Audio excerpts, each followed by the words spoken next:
1919-cu il mayın 28-də Azərbaycan Xalq Cümhuriyyətinin yaradılmasının birinci il dönümü ABŞ prezidenti Woodrow Wilson, Əlimərdan bəy Topçubaşov başda olmaqla Paris konferansına qatılan Azərbaycan nümayəndə heyəti ilə görüşüb.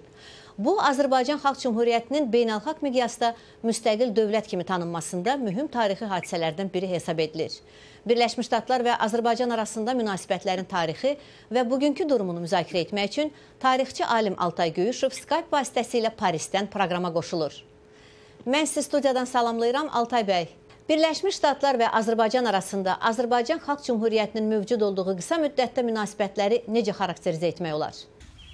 Salam Dilşad xanım, məni dəvət etdiyinizə görə minnətdaram bu müsahibə üçün.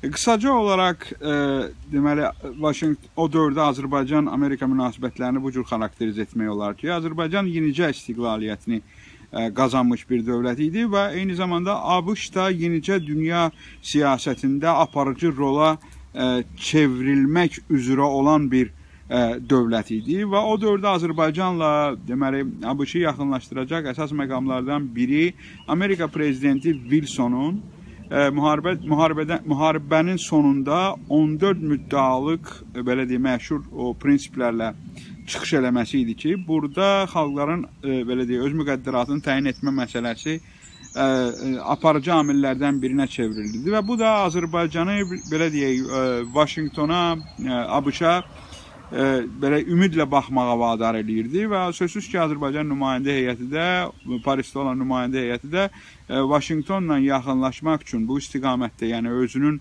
yeni yaranmış bir dövlətin dəstəklənməsi üçün onunla yaxınlaşmağa belə deyək, maraq göstərirdi.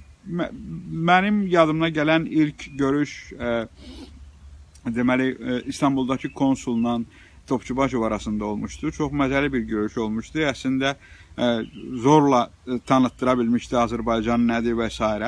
Və sonraki görüş artıq bilirsiniz məşhur Wilsonla olan görüşdü, prezident Wilsonla və o görüş haqqında geniş danışılır. Çünki deməli belə deyək, o görüşdə bizim nümayəndə heyəti sözün əsl mənasında Wilsonu təəccübləndirə bilmişdi. Wilsonun özünün dili ilə desək, o tamamilə onunla eyni düşüncəyə malik olan dünyada, dünya siyasətinə, demokratiya, insan haqlarına, məsələlərinə onunla eyni gözdən baxan bir nümayəndə heyətini gözlənilmədən qarşılamışdı və bu nümayəndə heyəti faktiki olaraq müsəlman dövlətini, belə ilk müsəlman demokratik dövlətini təmsil edirdi. Və sonraki dövrdə artıq Azərbaycan özünün tanıtdırılması üçün Vaşinqtonda müəyyən işlər görməyə başlayır. Hətta 19-cu ildə New Yorkda Azərbaycan Cümhuriyyəti haqqında böyük müqalə də çap olunur. Yəni bu istiqamət, bu istiqamətdə ilk addımlar atılırdı, amma sözsüz ki, prosesi sona çatdırmaq mümkün olmadı və ortada çoxlu problemlər də mövcud idi. Cümhuriyyətin baniləri Məhəmməd Əmin bəy Azərbaycanı dünyada necə görmək istəyirdi? Xarici siyasətin əsas istiqamətləri nədən ibarət idi?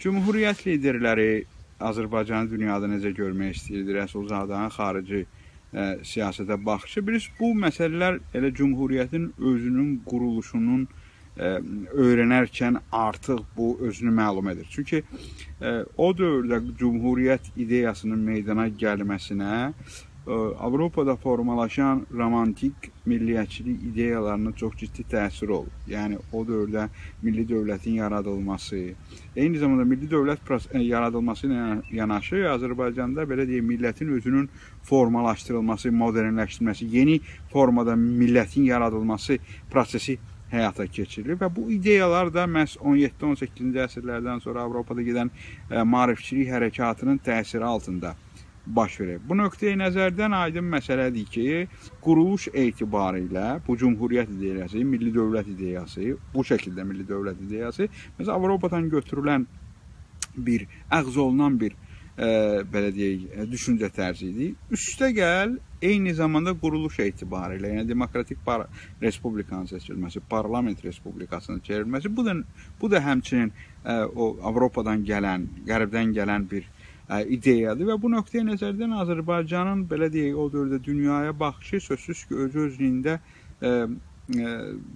bu qərblə yaxınlaşmanı, qərbin ideyalarının əxz olunmasını, orada olan bir çox proseslərin, məsələn, Azərbaycana tətbiq edilməsi məsələsini gündəmə gətirirdi. Və bu nöqteyi nəzərdən Azərbaycan hətta bilirsiniz ki, özünün bəzi xüsusiyyətlərinə görə hətta qərbdən də irəli getmişdi. Məsələn, biz həmişə qadınlara seçki hüququnun verilməsi. Səbəbi də aydındır, çünki Azərbaycanda o dövrdə bu proses elə gedirdi ki, arxada belə deyək, böyük bir bu prosesi aparan Azərbaycan Cümhuriyyətçiliyinin arxasında belə deyək, böyük yük yox idi. Ənənə adlanan böyük yük yox idi ki, onlara bu prosesin həyata keçirilməsinə mane olsun.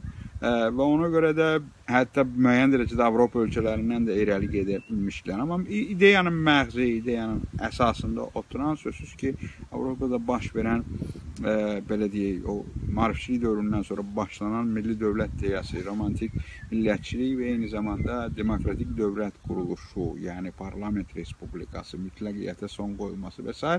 Bu istər-istəməz Azərbaycanı baxanda tutaq ki, qərbə baxmağa vadar edir. Bir məsələni deyim də, məsələn, Azərbaycanda maarifçilik hərəkatının başında duran Axundov idi. Axundovun Rus dövləti üçün işləyirdi, Rus dövlətinin məmuru idi, amma əsərlərini oxuyanda görürsən ki, nümunə kimi, məsələn, Britaniyadan danışır, çünki oradakı parlament quruluşundan danışır, parlamentdən danışır, Rusiyada olan mütləqiyyəti bəyənmir və bu nöqteyi nəzərdən sözsüz ki, Azərbaycanın o dövrdə cümhuriyyətçilərinin də qərbə belə deyək, isti münasibəti və inkişaf modeli kimi qərbi nəzərdən keçirilməsi tamamilə obyektivdir.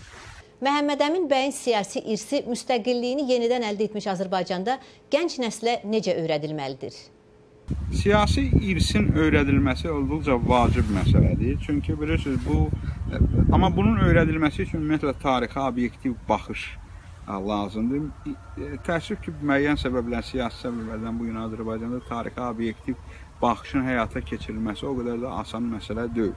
Və ona görə də hadisələrə obyektiv qiymət verilməsi, onlardan adekvat dərslərin çıxarılması və bu irsin belə deyək, möhkəmlənməsi üçün işin aparılması biz gözlədiyimiz səviyyədə deyil. Əlbəttə, bunun üçün ölkədə tarix obyektiv şəkildə öyrənilməlidir. Yəni, cümhuriyyət nədir, nəyin əsasını qoydu, necə formalaşdı, Azərbaycan millətinin özünün tarixinin formalaşmasına obyektiv qiymət lazımdır. Və bunlar hamısı olandan sonra da o cümhuriyyətin belə deyək, cümhuriyyətin irsinin öyrənilməsi istiqamətində işlər belə deyək, mütəşəkkil şəkildə, belə deyək, dövlətin arxasında durması ilə həyata keçirmək mümkündür. Amma bu günləri bu işi aparanlar var, bu daha çox belə ictimaiyyətdən gələn məsələlərdir. Dövlətin bu işdə sözsüz ki, rolu belə deyək, istənilən, gözlənilən kimi deyil. Yəni, bu da müəyyən səbəblərlə əlaqədardır. Elementar bir şey deyim də, yəni biz həmişə deyirik ki,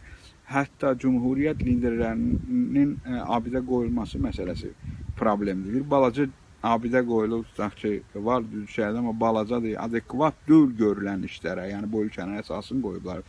Həmişə deyirik biz bunu, Sovetlər gəlib Orta Asiyanı tutanda orada nə Özbəkistan var idi, nə Tacikistan var idi, nə Qırğızistan var idi, nə Qazaxstan. Sovetlərin 24-cü ildən sonra başladı o delimitasiya siyasətinin bir hissəsidir. Milli dövlət məsələsinin quruluşun yaradılması istiqamətində apardığı siyasətin tərkib hissəsidir. Azərbaycana gəlib tutanda artıq burada Azərbaycan dövləti yaranmışdı, 2 ildə fəaliyyət göstərmişdi, parlament də olmuşdu, dövlət də var idi. Yəni, dediyim ondan ibarətdir ki, bu adamların elədiyi iş o qədər böyük idi ki, buna sözsüz ki, adekvat qiymət Azərbaycanda verilir. Elementar yenə deyirəm, bu abidənin qoyulması məsələsi. Hər birinə ayrıca abidə qoyulmalıdır. İstər Rəsulzadəsinə, istər Qoyskisine, istər Topçubaş, ona istər Usul bəy, ona və s. Amma təəssüf ki, bu istiqamətində görülən işlər adekvat deyil və hələ bu istiqamətdə belə deyək, biz belə deyək, o siyasi iradəni də görmürük. Əksinə tamamilə qısqanc münasibət görürük cümhuriyyət liderlərinə. Çox sağ olun Altay bəy, təşəkkür edirəm müsahibəyə görə. Bir daha çox sağ olun. Təşəkkür edirəm dəvətinizə görə, müsahibəni aldığınıza görə. Çox sağ olun.